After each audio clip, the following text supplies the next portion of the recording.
was the first time you made something that was like visual art and you felt like I'm a visual artist, like I can do this, or I have something to say? Yeah. So outside of Instagram, my primary creative gig or thing is that I make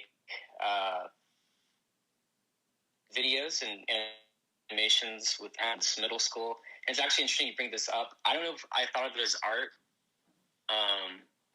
until a little bit later, but we ended up sending to art schools and stuff, and then eventually calling art was something we started with all of our friends in middle school, which is just making YouTube videos, like comedy videos, but where the comedy was maybe a little abstract. Like I was just in Milwaukee visiting one of the other friends that used to do videos like that.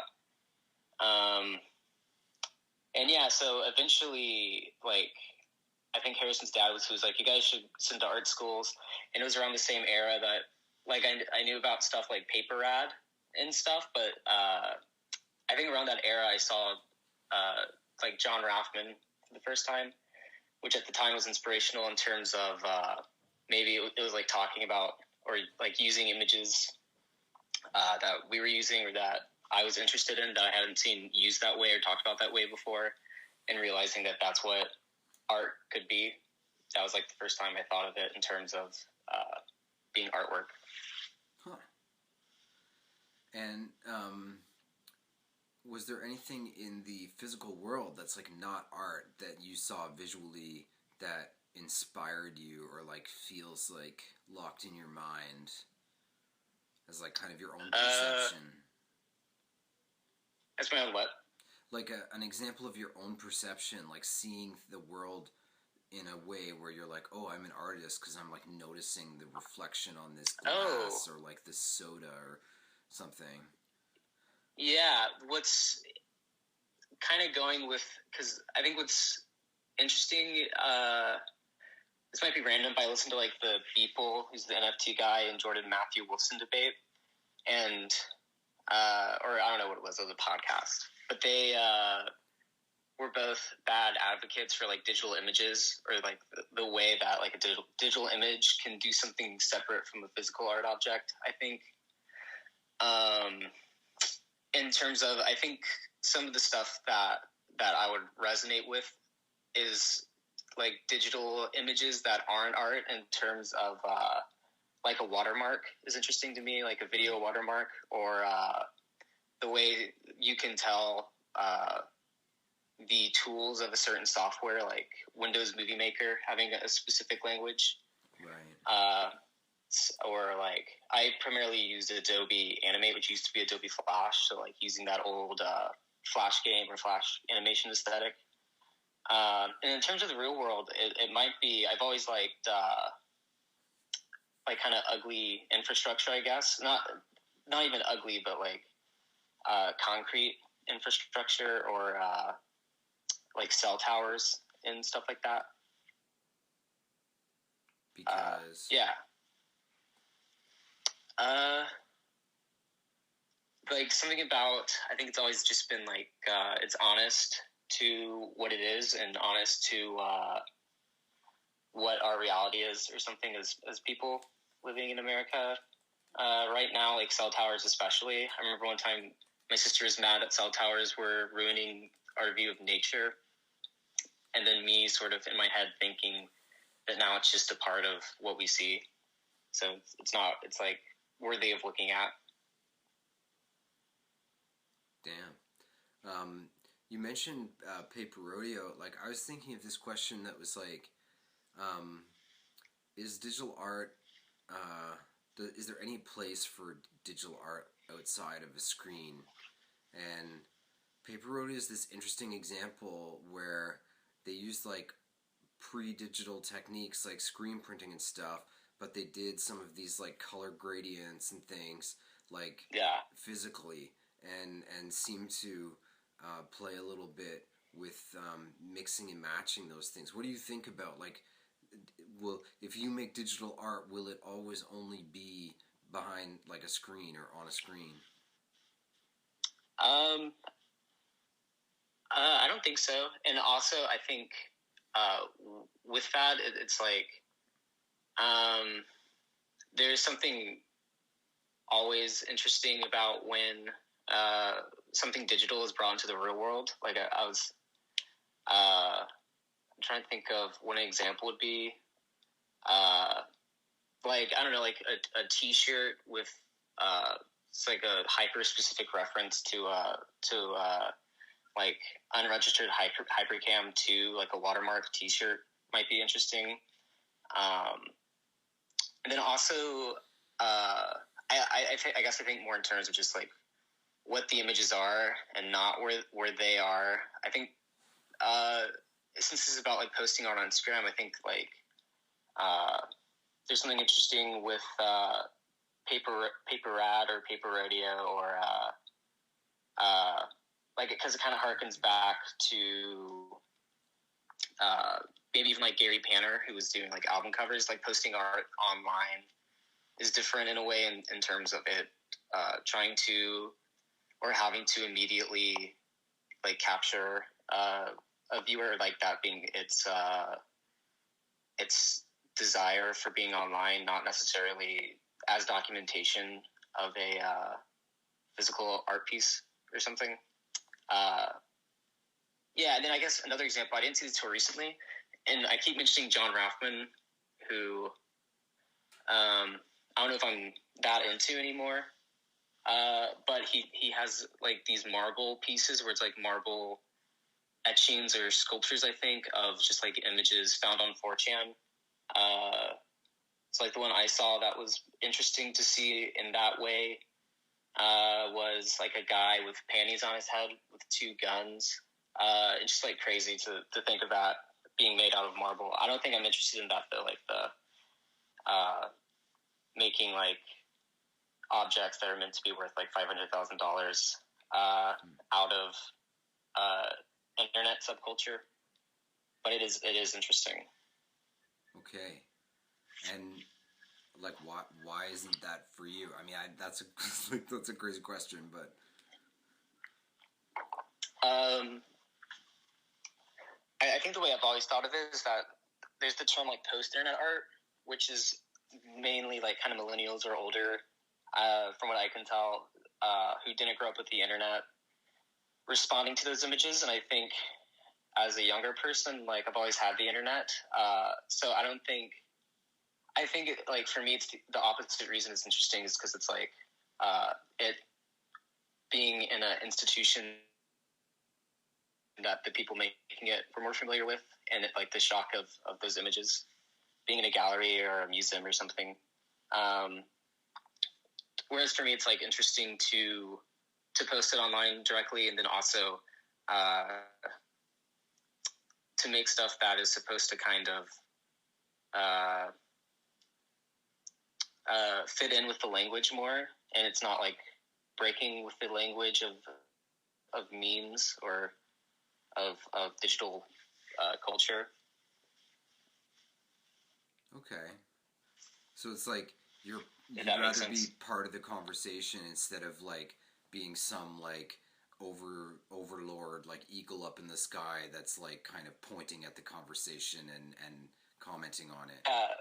Pointing at the conversation, but then um, like you can't escape being a part of it because you're already too deep into the like browsing the internet being how you interact with and socialize with people and share your work, uh, and because it's like ingrained in you, like those images are more ingrained maybe uh, than to someone who uh, like grew up without the internet or something, like grew up without that Yeah. vast library of images that can go anywhere. Cool. So like in terms of your work, like um I don't know if maybe we should talk about a specific piece just to like why don't we just talk about like the last thing you posted? So that was 4 days ago. You posted this um black, white, and red kind of character body looking out the window to like this lightning and rain. Yeah. So first of all, like, what are you feeling when you make this? Like, what? Like, I yeah. I think in that moment I was feeling kind of down. I guess like the emotion that image creates maybe is like literal. I like, and I think I was specifically feeling, and like moments like this passed really quick, but I was feeling like kind of isolated. But then when you start making it, you just get excited about, I guess, it coming out well and trying new stuff with software to make it then go go deeper with the emotion, because like the fact that the filters I put on it made the couch, which was just colored in black and then put on a black background, look like more like a leather couch, and like a specifically high quality shot of like a leather couch or a leather car interior was where my mind went, which then made the image feel like it had more depth in terms of like maybe that connects to a memory of how I was feeling. And like, where do people go when they appreciate this, as far as you know?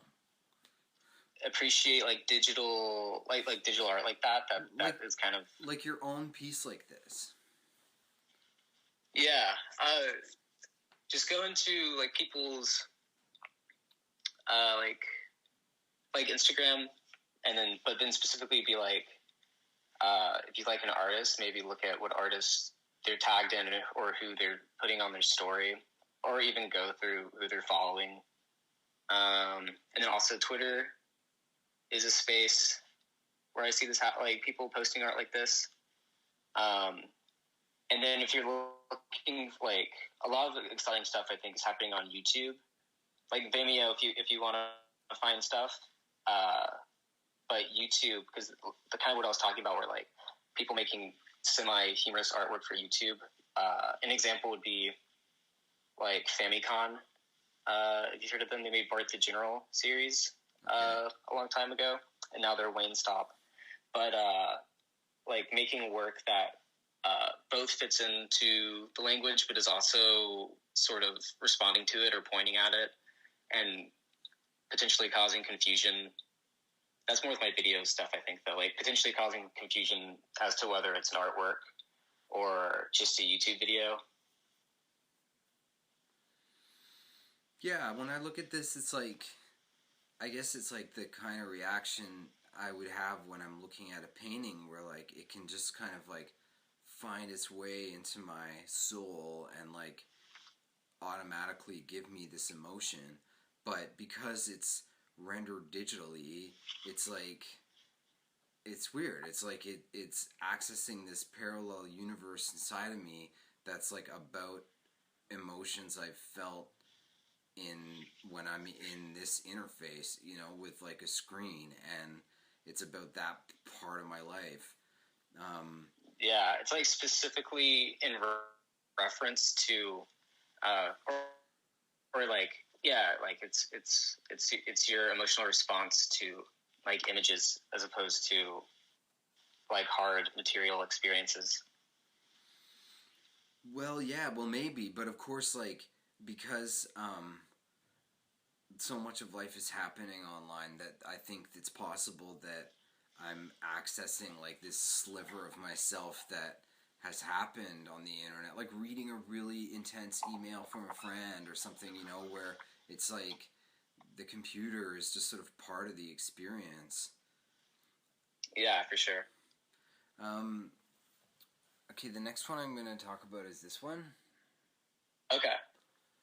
So this is like not figurative. How would you describe like what this is? Is this a collage? There's text in it. Yeah, it's a collage. In terms of the stuff happening in the back is a screenshot of like a Newgrounds Flash game of Barney from the Flintstones in bondage. That piece is sort of a joke, where it's because I think the caption is like Google redesign test or Google logo design test, where it's the joke is, this is my attempt at like redesigning the Google logo, and just everything's unreadable. And yeah, I don't know. Maybe not a great joke, but just like imagining being like a graphic design student or something, like trying to get a job, and you send this in as like a part of your like fictional portfolio. Yeah, well, it's like I'm looking at a glitch in the image, but then when you post that caption, then it's like I'm looking at a glitch in you. You know, where it's like, Yeah. This was your idea, and you're so far away from being anything that, you know, they would ever want with this suggestion. But it's like, I don't know why, but that makes it funny. Like, in some ways, there's like an efficiency. There's like an efficiency fetish on the internet where everything has to work perfectly, and you're really upsetting that. Yeah, and I think the other thing, I think a lot, like, the joke of stuff is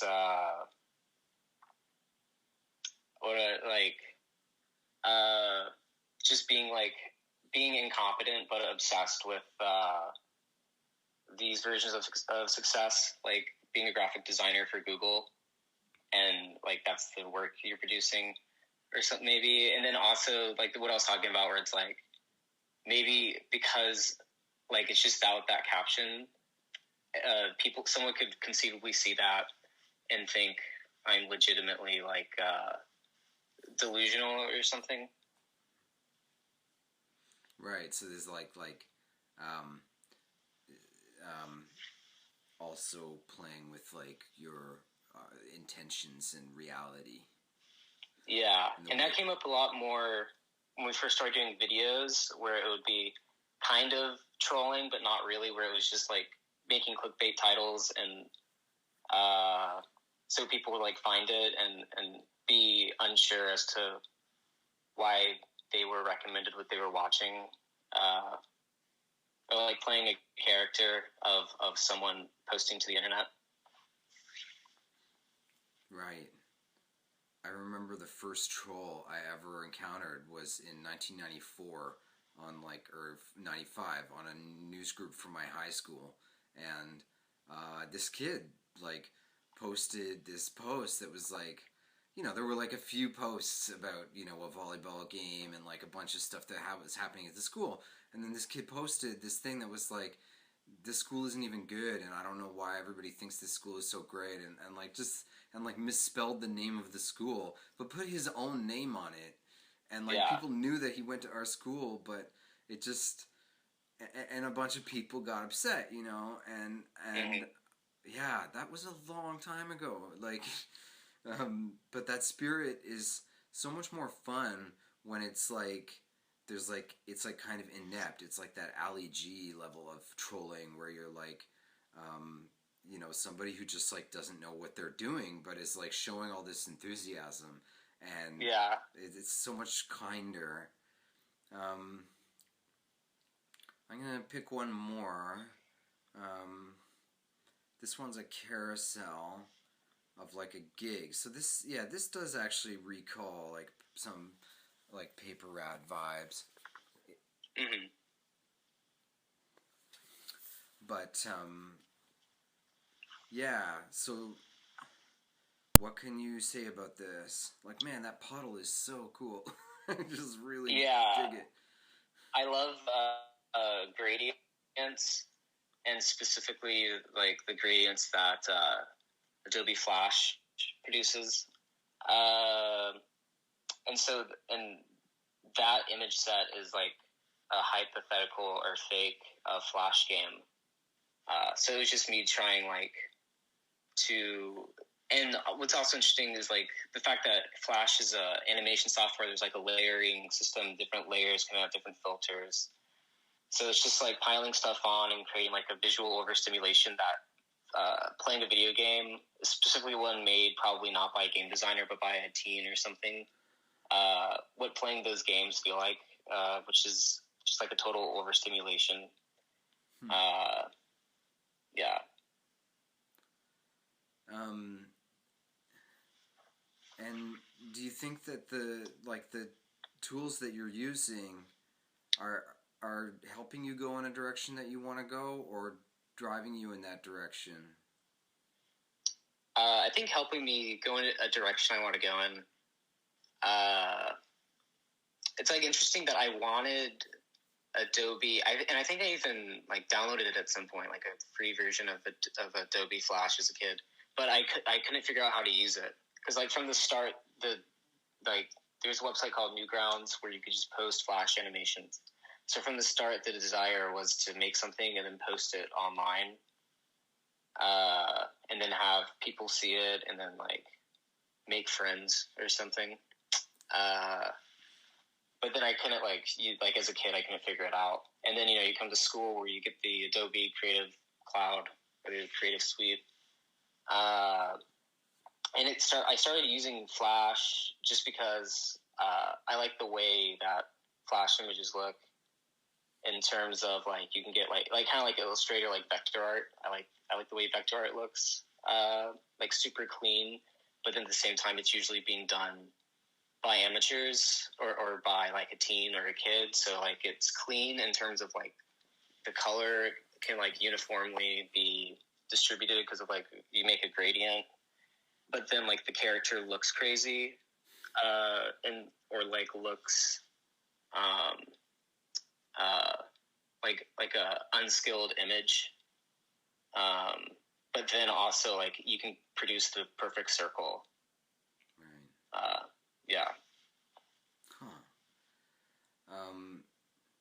And so your process for making something like that satire of a game that we just looked at, is it the idea first, or is it just you messing around and suddenly the idea comes along, or how does that happen? Yeah, it's just messing around, and then the idea comes along. Like I said, I primarily do like comedy videos and animations with my friends. So I feel like any text or like anything humorous that like if I want something to be specifically funny, that can happen pretty quick. Because also like it doesn't have to be like a legitimate joke, because like I think like the sense of humor on the internet is just where like you can just make a hyper specific statement or like a super vague statement and then it be funny, and just on the terms of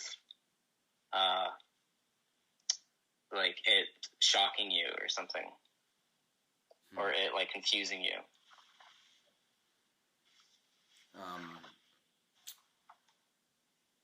And like, how would you describe your experience using Instagram? It's okay. Like, you mean in terms of like posting art, or just in terms of using Instagram? I guess like, what are my other questions? Like, what, some people curate their page and like, every month like go down and kind of clean it up, or only ever have 6 images. And some people, I guess, have pretty meaningful exchanges on there, and like suddenly it's like, oh, here are all these people who are interested in the same thing as me. Like, I'm just wondering, like, yeah, what's it like? Like, are you getting a lot of validation, like rewarding because people are like psyched about what you're doing, or how is the experience? Yeah, I feel like not like I only have like 550 followers or something, but like I have meaningful exchanges with people that know me in Harrison's work or know me from Twitter or something. I think Twitter may be more meaningful exchanges. But on Instagram, I've had like, talk to people that I like their stuff, and I wasn't aware that like I was only recently started maybe posting the digital stuff I'm doing, the digital art, to Instagram, just because suddenly people were like excited by them, and excited about like something that was maybe more specific to me as opposed to most other stuff I do is collaborative. So yeah, and I take it seriously, but it's like it's pretty.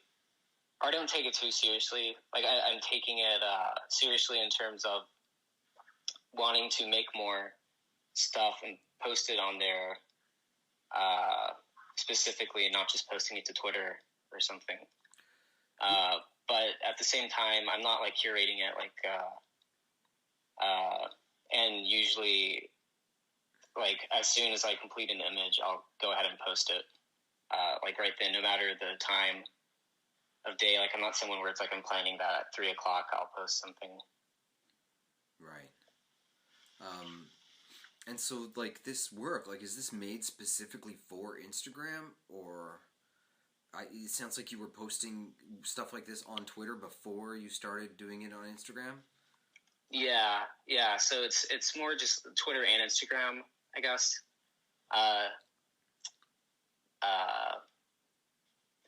And the only thing that might change that is if like a joke, if it's going to be a joke or something, like some stuff I feel like specifically would work on Twitter, and some stuff would specifically work on Instagram. Huh. So yeah. But Instagram also is now kind of a place where I don't have to joke. I can just post like a pretty earnest artwork, which maybe Twitter I could do that too, but Twitter's sort of built around text posts, so it's usually some form of a joke. Right, and somebody being able to make a snappy response in like a few words. Yeah. Instead of being like, wow, this picture of a guy looking out the window in the rain makes me sad because today I was doing XYZ. Okay, I think I get that. Well, it just, like, I land on your Instagram page and I'm like, oh, look at this world. Like, it's so weird and awesome, and every image is like, I want to know more. Like, there's so much that I don't understand, but like in a way I'm getting something. You mentioned Harrison. Who's Harrison? Harrison Wyrick, who definitely look him up. He has more followers than me. Okay. And we have a YouTube, Harrison and Parker, which is not like, I guess it's about art on Instagram, but that's like the main focus. Because we're doing like, we get like asked to do music videos and stuff now. Oh. But yeah, that's like my main deal, sort of a collaborative process with him. Okay. Making music videos and other stuff that's video based. Yeah. But it's kind of moving towards, this is a nice separate thing. And you actually asked about, I do want to like print some of this stuff out and see what that could do. Yeah, a couple people I talked to do like a drop ship printing thing to make like posters. Like some people do like art prints, so I guess it's on better paper with better ink. But I think for this kind of work, like, I don't know, I'm pretty psyched on like a poster. And what's good about it is that there's no garbage. Like they just print one for the person who wants it, and then it gets shipped directly to them, so it also doesn't have to get mailed twice. It just goes to the person who wants it. But after I talked to somebody and I was like excited about ordering a print of some of this work, and then I was like, this art is digital. Like, I don't know if this is going to make sense on the wall. Of course, so much of the stuff in the house is not handmade. It's made by, like, somebody designed this out on a computer, and then there were no human beings involved in the production of it, it was, like, made by machines that, like, chopped up all the wood and then glued plastic to it, and all of that is, like, there's nothing, like, human there, so maybe it'll fit, with, like, a printout of this digital art. I'm not sure, but it was an interesting thing to ponder. Yeah. This is just like random, but in terms of it being like sort of a de-skilled aesthetic, or like even like a kind of stupid aesthetic. An artist I like, who's also on Instagram, named Andy Heckboyd. I might be misremembering, but I remember a long time ago seeing he was selling just like inkjet prints in terms of like just from his home printer, I think, which I found funny or interesting, and something that I might see myself doing, and seeing where that happens, because I've done it before where I tried to use a printer specifically to make an art object, just like printer paper, copy paper, with my parents' like Epson printer. So that might be something cool. But then also like trying to, for some reason, like, because it's a very kind of like, it's like stupid looking, but it's kind of glossy because of its like software aesthetics or what have you. So like maybe printing it on like a glossy thing, or like stickers or something, could be cool. Yeah, that's funny because, like, for sure, printing on your inkjet at home, it's like if somebody puts that in like a room and it's like really humid, it'll just start melting. So Yeah. it's like definitely like an approach, but it. Um, yeah, I mean, I hate printers so much. So I sort of, that's like the idea of like trying to run a business like based on your home printer. It sounds like a total nightmare. Yeah. But that, like, people want to support the art and they want to like be with it. Like, I want it around me, but it's weird because it's like you have to decide obviously how you're gonna decorate your house and or your living space, and how can people support you? Like, what should they do if they're like excited about what you're doing? Especially, like, I'm talking specifically about what's going on Instagram for you. To like support that, if people find that and find it, that they're psyched on it and they want more. I would say just like, follow and then like the work that you like. In terms of, it would be cool to have more people looking at it, and that would help more people look at it. And then also just like, share any art you like. Just like, even if you know a friend that might like it, send them a private message with it. And then also, at some point, I'm probably going to try to sell stuff, or me and Harrison will. So, yeah. And also, if you want me to make an image, I can try and do that. I don't even know if it would be a commission, but that might be fun if people started telling me they liked my work enough to want a specific image made from me, or they want like me to make an image for them. I don't know. Yeah, it's kind of open right now because it's like pretty new to me. Yeah, based on what I see, I feel like so much of the appeal is like the choices you're making in terms of the very substance of what it is. So it's like, yeah, I hope you'll keep making it, and like that originality is gonna like continue to be exciting, and it's just a fun place to go. And I'm still like, yeah, I'm still trying to figure out how that makes sense. It's funny what you said about Andy Heck Boyd, because it's like, obviously if he's printing it on his printer at home, like, I could just do that. I guess the quality on Instagram is pretty low. Yeah. So, but I wonder. That might be a misremembering. So, but I will say, as a kid, that's what I gathered, and then I was immediately like excited about that. Yeah, well, and there's another way of looking at it where it's like, if people just buy the file and then they can print it themselves in whatever way they want, like at their local print shop or on their printer, just for their own personal use. Like, it's interesting with these digital things because it does take a lot of energy to like store them and stream them. I'm thinking about music right now, but and so I was trying to think of like the most kind of low impact way to share music, and it really is to just like send the file directly to the person, and then they figure out on their own how they're going to listen to it, whether they like burn a CD or like just listen to it, like put it in their library. and it's not as bad with art.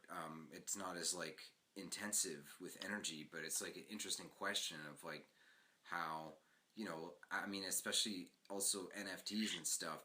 People are thinking about how to support an artist, and the concept of owning a work of art is maybe um, maybe there's like another way to participate in the art world that is like more accessible for people and makes more sense in terms of like resources and stuff, not having these really expensive objects that are getting shipped around and insured and like stored and stuff.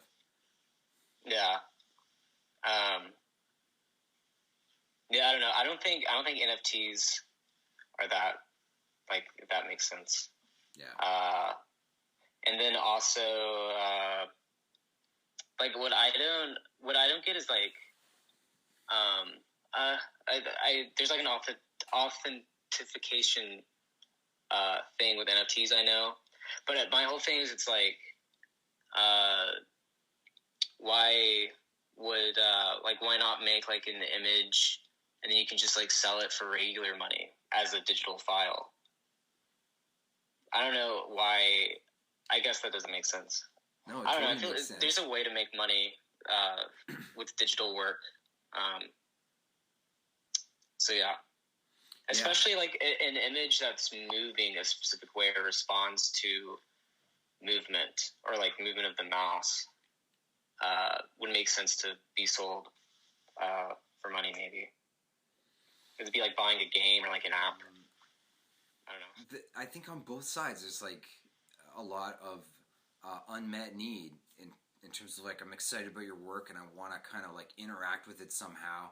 And oh well, I'm a musician, so maybe I'll ask you to do like an album cover for like an EP or something, or but That's probably it. Actually, like if someone's doing moving image, commission them for a music video or reach out.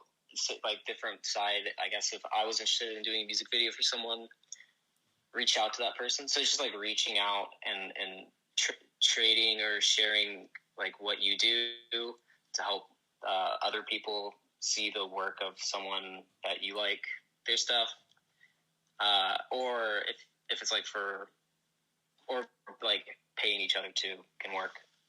Yeah. Well, listen, man, it's been really good to talk to you, and I noticed that my screen record somehow stopped at some point, so I don't know what I'm gonna have, but I am recording the audio too, so at least there'll be that.